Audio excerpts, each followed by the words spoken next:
So this is my amazing friend slash model, Natasha. She's helping me out today. We're doing a client tutorial of this soft, romantic halo eye look using the Anastasia Modern Renaissance palette.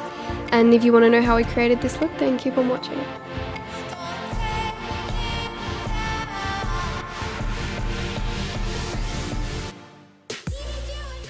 So just to start off, I'm priming Natasha's face with the Nivea Men's Post Shave Balm, just using a paddle foundation brush to apply that to the skin.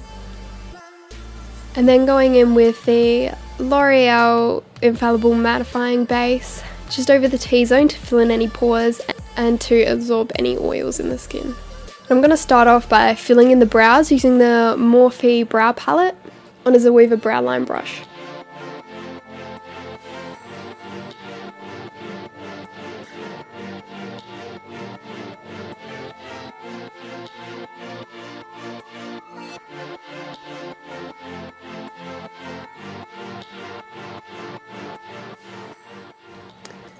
Now I'm going to go in with the MakeupForever Aqua Brow in 35, and on the same brush I'm going to use that just on the tail of the brows to define it a bit more and add a little bit more of an arch.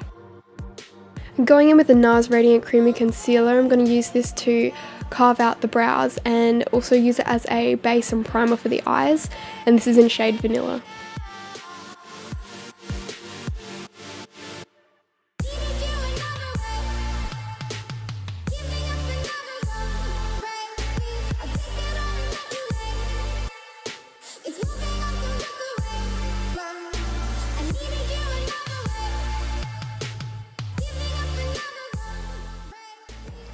And then blending that out with a damp beauty blender. With the Australis Fresh and Flawless in Light Beige, I'm just going to set the concealer on the eyelids and also use this as a transition shade for the other shadows. For the eyes, we're going to be using the Anastasia Beverly Hills Modern Renaissance palette, and I'm going to take Burnt Orange on the Zoeva Luxe Crease brush and just pat that all over the lids and blend it into the crease.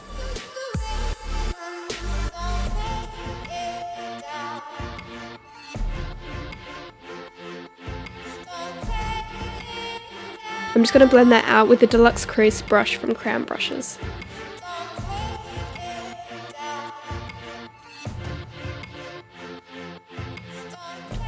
Using the Zoeva Luxe Smoky Shader, I'm going to take Tempera from the palette, which is the lighter shade. I really don't know if I'm pronouncing these shades correctly, but I'm just using that to highlight the brow bone and inner corners of the eyes. Now on a small flat shadow brush, I'm using Red Ochre from the palette, just all over the lids of the eye.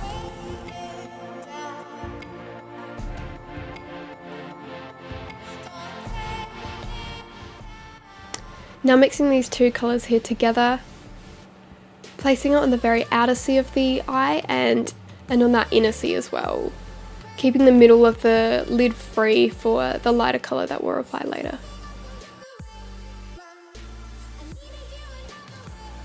And I'm just blending that out. Now on the Zoeva Luxe Smoky Shader brush, I've just spritzed that with some Max Fix Plus, and we're going to go in with Vermeer from the palette and use that as the highlight halo on the eye. Spraying Fix Plus on the brush before dipping it in the shadow really intensifies the colour. And just placing Red Ochre into the socket to deepen it. Now onto liner, I'm using the MakeupForever Aqua Black Gel Liner on a Zoeva wing liner brush. I'm really picky about winged liner. I cropped out a lot of this part of the video because I like to take forever doing liner. Getting the wing in the right place is really important.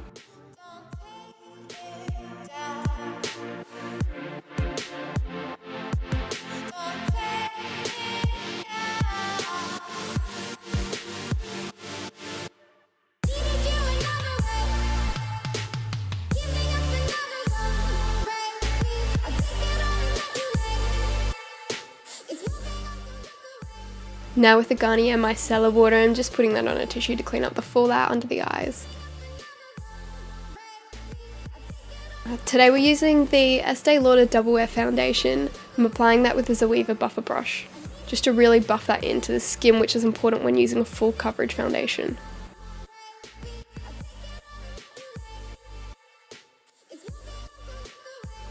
Once that's buffed in, I'm going to go in with a damp beauty blender and really blend it into the skin, making sure to blend it down the jawline, down the neck, and also on the ears. I never do foundation without using a beauty blender because I find it picks up all the excess foundation that doesn't need to be sitting on your skin, just so nothing cakes up and it still looks natural and feels comfortable on the skin. Now going in again with the Nars Radiant Creamy Concealer in Vanilla. I'm going to use that to highlight the face. So under the eyes, on the forehead, down the bridge of the nose, Cupid's bow and chin.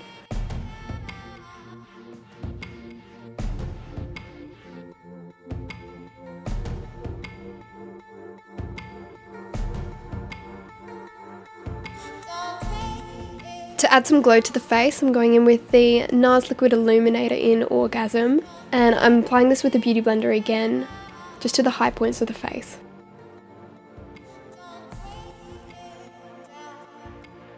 Now with another damp beauty blender and the Face of Australia translucent powder, I'm going to use that to bake the face. When baking, I think it's really important to use a damp beauty blender or a damp sponge rather than a dry one. This way you're really working the powder into the skin. On a small bullet brush, I'm going to take red ochre from the palette and just smoke that out underneath the eye. With Vermeer again, I'm going to place that in the centre underneath the eye to keep that halo effect continuous. Now with the Too Faced Chocolate Soleil bronzer and a buffer brush from Crown Brushes, just going to bronze up the face slightly. This also sets the foundation where we haven't baked.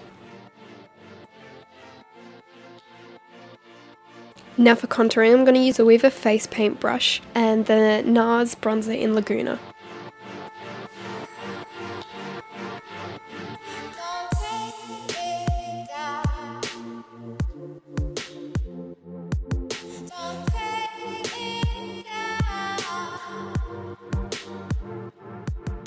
I also like to contour just under the lip because it gives the illusion of slightly fuller lips. And just using a setting brush from Real Techniques, I'm going to wipe away the powder that we used to bake.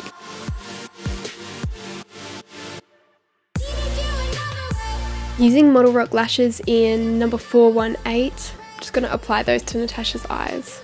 On the Zoeva face brush, I'm going to use the Nars Orgasm blush, just getting Natasha to smile so I can apply that right to the apples of her cheeks and blending it back into the contour. With the Australis Fresh and Flawless powder in light beige, I'm just going to brighten the highlight areas a little bit and also clean up underneath the contour. For highlight, as always, I'm using the MAC Soft and Gentle Skinfinish.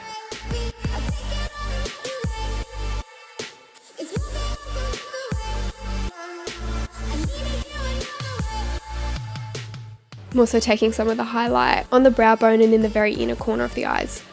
Using Australis white pencil, I'm just going to put that on the waterline to create a real bright effect. And just going back in with the eyeliner to hide the lash glue and the lash band. Taking a clear brow gel by Savvy, I'm just going to brush that through Natasha's brows because I decided that a more brushed up, natural, messy look would look good with this. For lips, we're using the Anastasia Beverly Hills Liquid Lipstick in Stripped. And I don't bother using a lip liner for the liquid lipsticks because they are so pigmented. Just adding mascara to the bottom and top lashes. And finishing off with some MAC Fix Plus spray. And this is the final look. Really hope you've enjoyed watching this video and hopefully picked up a few tips. If you did enjoy it, please like and subscribe and let me know what kind of look you'd like to see next.